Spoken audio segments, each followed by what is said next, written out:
My fiancée ended things saying she needed to find herself. A week later, she called crying, asking for my support as a friend.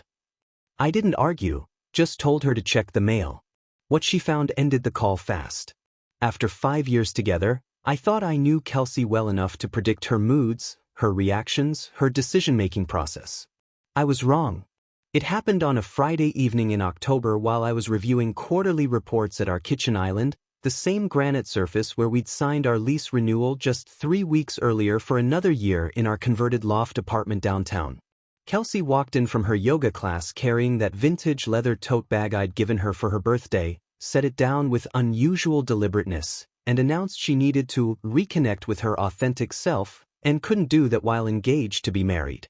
I looked up from my laptop, certain I'd misheard something fundamental.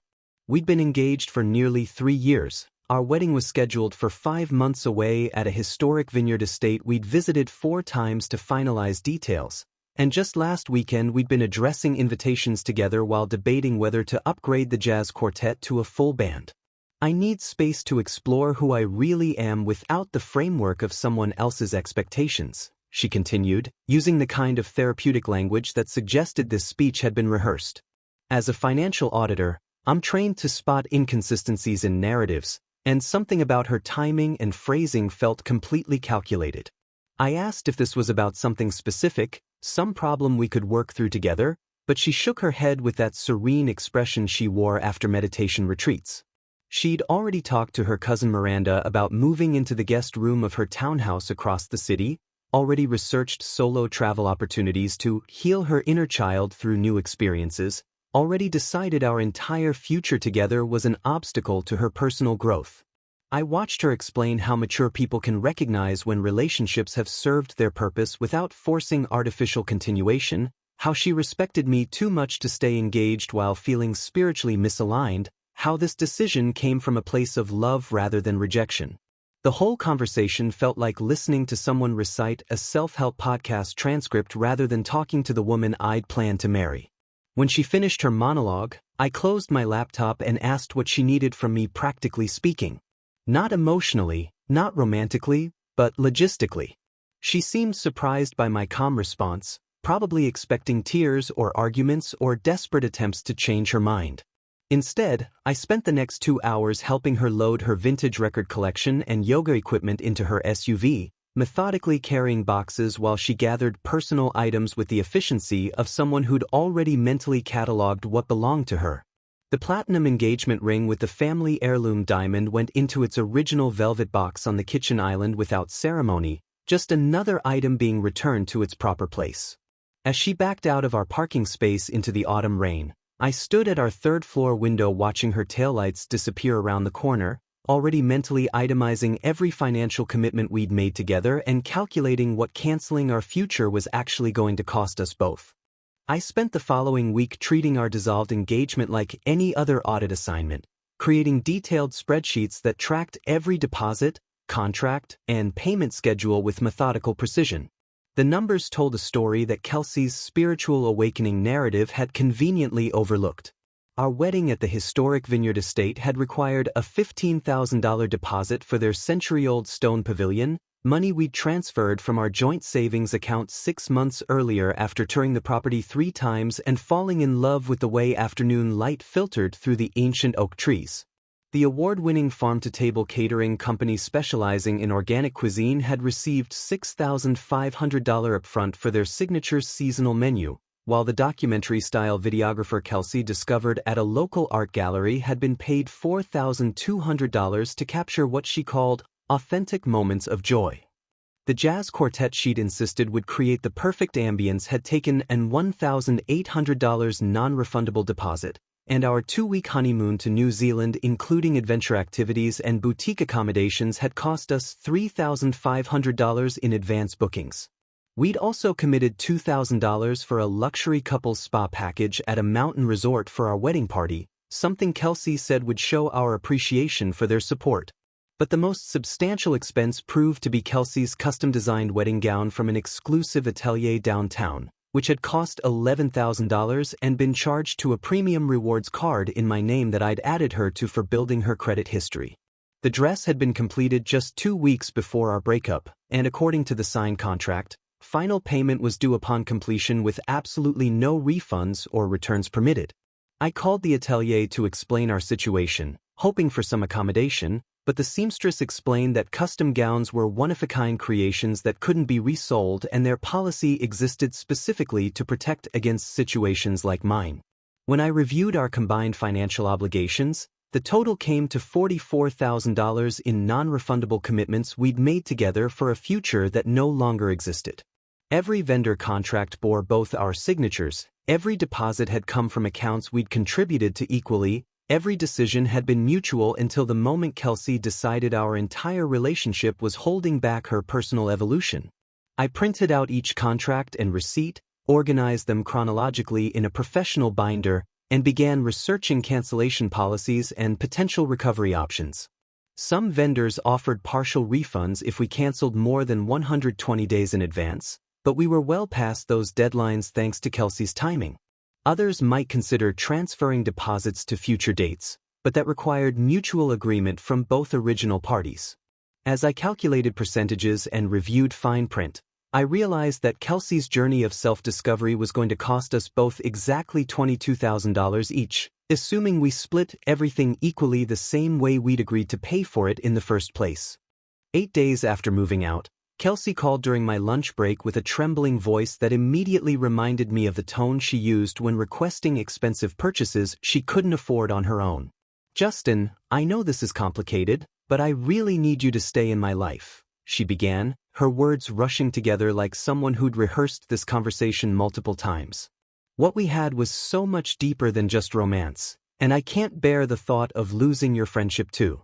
I listened silently while she explained how overwhelming her journey of self-discovery had become, how she desperately needed me to remain her closest confidant and emotional anchor through this transitional period. She emphasized that truly evolved people could maintain meaningful friendships after romantic relationships ended, citing several podcast episodes about conscious uncoupling that apparently provided roadmaps for these situations. "You know me better than anyone," she continued, her voice breaking slightly. "I'm feeling so lost without our daily conversations, without your steady presence to help me process everything I'm going through. I miss talking to you about my day, getting your perspective on decisions, just knowing you're there when I need support." I found it interesting that someone who'd claimed our relationship was holding back her authentic self now needed that same relationship to continue in a different format.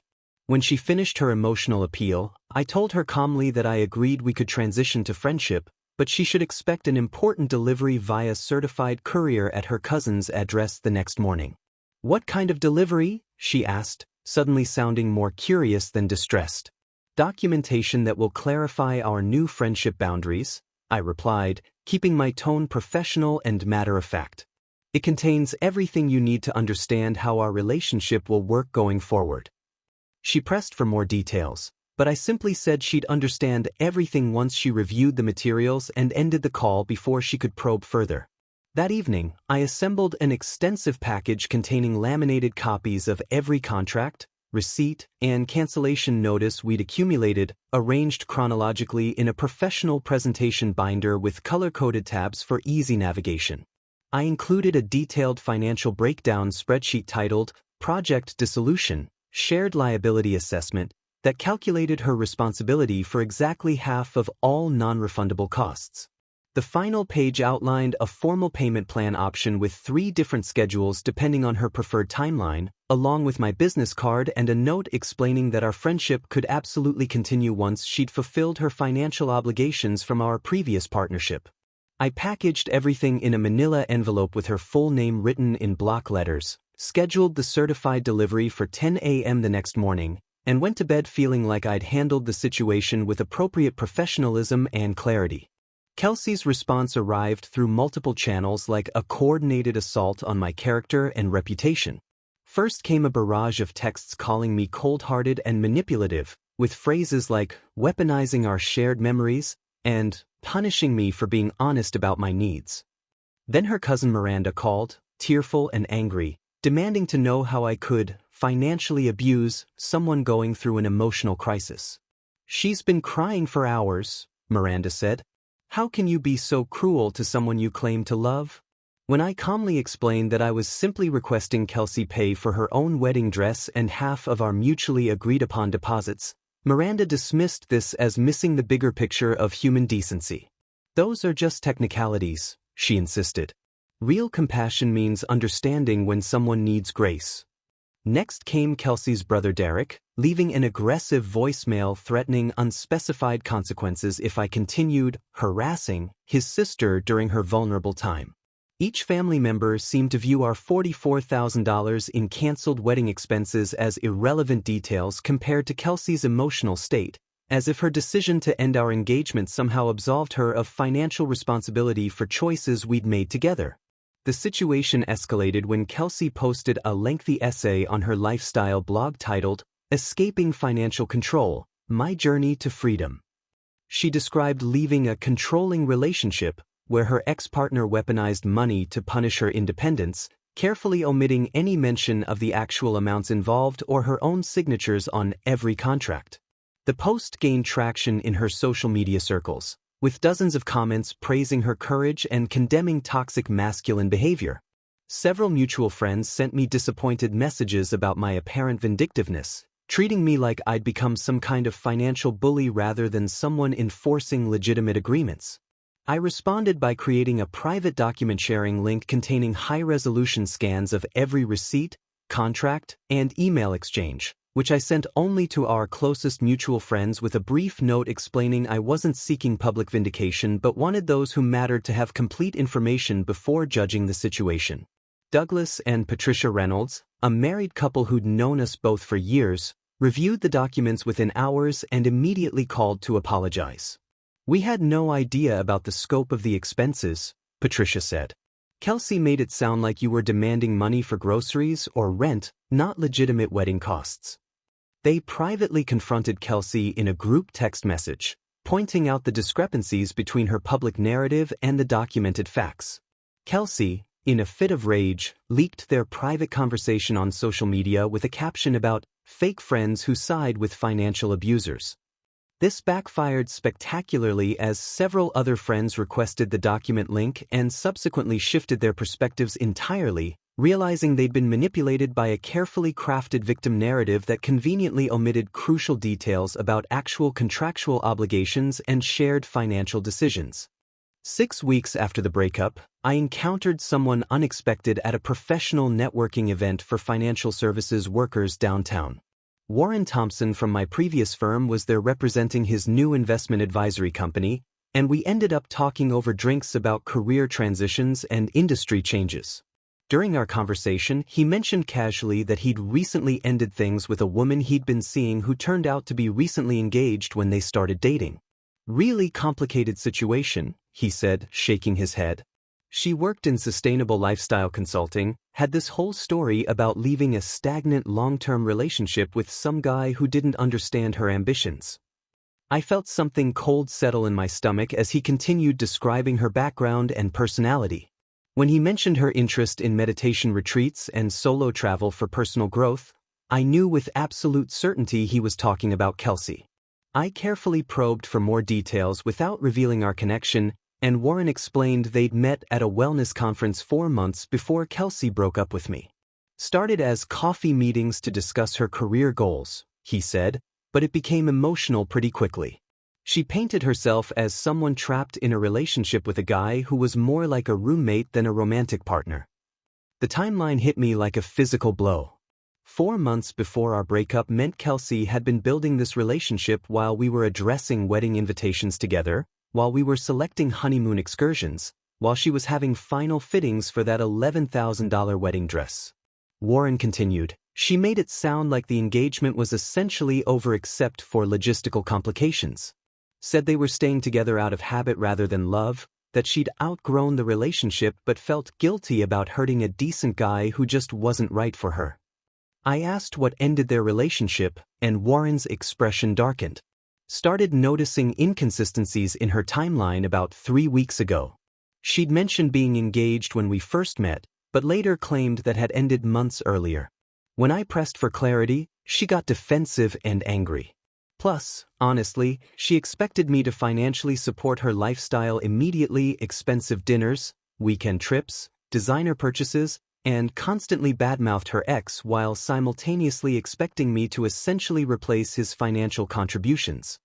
Warren apologized profusely when I finally revealed our connection, explaining he'd broken things off after realizing she'd been actively engaged when they met and discovering she'd lied about multiple details. She characterized that $22,000 invoice as a vindictive attack by a bitter ex rather than legitimate debt she'd contractually incurred, he said. Made you sound like some kind of financial abuser who was punishing her for leaving. I had no idea about the actual wedding expenses or that you'd helped build her credit by adding her to your accounts. The revelation reframed everything: her sudden need for self-discovery, her spiritual awakening rhetoric, her claims about feeling trapped in our relationship. None of it had been authentic. It was simply a more palatable narrative than admitting she'd been cheating and wanted to upgrade to someone with more money.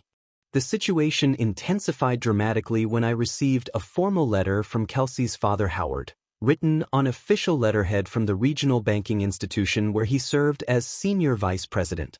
The letter began with professional courtesy but quickly turned threatening as he demanded I withdraw all financial claims against his daughter and cover the wedding expenses myself as the honorable resolution to this unfortunate situation. Howard's tone suggested that a man of my financial position and career success should view $44,000 as an acceptable loss for moving forward with dignity, while for Kelsey it represented a devastating burden affecting her mental health and future opportunities. I'm sure you understand that pursuing these debts serves no constructive purpose beyond vindictiveness, he wrote.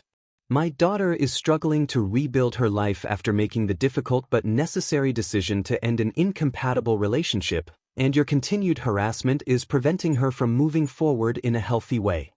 When I responded with a detailed email explaining that honor actually meant fulfilling one's contractual obligations and that Kelsey's decision to end our engagement necessarily included accepting the financial consequences of that choice, Howard replied with barely concealed anger. His second letter mentioned that his family's attorney was reviewing options for legal action based on emotional distress and harassment, suggesting I was targeting a vulnerable young woman with predatory collection tactics. I consulted my own attorney, who laughed at the weakness of their threatened case and advised me to document everything while proceeding with collection efforts. She signed contracts, he said simply. Adult signatures mean adult responsibility, regardless of her emotional state or family connections. The bridal boutique had already sent the $11,000 wedding dress debt to a specialized collection agency, which quickly damaged Kelsey's credit score and made it impossible for her to qualify for the upscale apartment she'd been planning to rent near the city's arts district. This forced her to remain at Cousin Miranda's cramped townhouse, where tensions were clearly growing based on Miranda's increasingly hostile text messages about my relentless pursuit of money. Meanwhile, someone created an anonymous email account and sent a complaint to my employer's ethics hotline, claiming I was harassing a vulnerable woman and creating a hostile work environment by discussing personal matters with colleagues. My supervisor called me in for a brief conversation, reviewed the documentation I provided, and dismissed the complaint as a malicious external attack. Sounds like your ex-fiancée is getting desperate, he said privately. Just keep everything professional on your end and document any further contact attempts. This woman seems increasingly unstable, and people like that can escalate unpredictably. The complaint backfired completely, as it only reinforced that I was dealing with someone willing to attack my professional reputation when legitimate financial obligations weren't producing the results she wanted. After 3 months of mounting pressure, escalating threats, and increasingly desperate tactics, Kelsey's parents ultimately paid the full $22,000 to resolve the situation. Howard sent a terse message through his attorney stating that their family considered the matter permanently closed and wanted no further contact with me under any circumstances. I later learned through mutual friends that Kelsey's relationship with her parents had become severely strained as they realized the full extent of her deception and financial irresponsibility, particularly when Warren contacted them directly to explain the timeline of their affair and confirmed that Kelsey had been actively planning her exit strategy while engaged to me. Her cousin Miranda eventually asked her to move out after 6 months of free lodging, citing the emotional toll of Kelsey's constant drama, victim mentality, and refusal to take responsibility for any of her choices. With damaged credit and no savings, Kelsey was scrambling to find affordable housing while working temporary positions that barely covered basic expenses. Warren, despite having ended their relationship weeks earlier, was disturbed enough by Kelsey's attempts to damage my reputation that he sent me a detailed email timeline of their entire affair for potential legal use, expressing genuine remorse for his unwitting role in the situation and offering to testify if needed. "She's a master manipulator," he wrote. I genuinely believed her story about being trapped with an emotionally distant partner until I started seeing the same patterns she'd used to justify cheating on you being applied to our relationship when things didn't go her way. Nearly 8 months after the original breakup, I was enjoying dinner at an upscale steakhouse with Rebecca, an intelligent commercial insurance broker I'd met through mutual professional contacts. We were discussing her recent promotion and debating weekend travel plans when I noticed a familiar figure across the restaurant. Kelsey was dining with an older man who drove the luxury sports car I'd seen them arrive in, someone who appeared to be performing the same attentive boyfriend routine Warren had described from their early dating period. She looked thinner than I remembered, more carefully maintained, wearing an expensive dress that suggested she'd found another financial sponsor for her lifestyle aspirations. Our eyes met across the room, and I saw the precise moment when she realized I wasn't merely surviving but genuinely thriving, happy, successful, and completely unburdened by her absence. I was laughing at Rebecca's story about a disastrous client meeting, engaged in conversation with someone who contributed equally to our relationship dynamics, planning a future with someone who valued partnership over financial security. Rebecca noticed my brief distraction and followed my gaze, immediately understanding the situation without needing explanation. "She looks desperate," Rebecca observed quietly, "like someone who's realized she made a terrible mistake but has too much pride to admit it." I offered Kelsey a brief, polite nod that communicated neither hostility nor lingering attachment, just the cool acknowledgement of someone who'd closed that chapter completely, then returned my full attention to Rebecca's story. The sight of my obvious happiness and upgrade seemed to momentarily break something in Kelsey's carefully maintained facade of having made the right choice, but I never looked back again to notice. I was already completely absorbed in building a future with someone who appreciated commitment over convenience, partnership over patronage, and honest communication over manipulative narratives.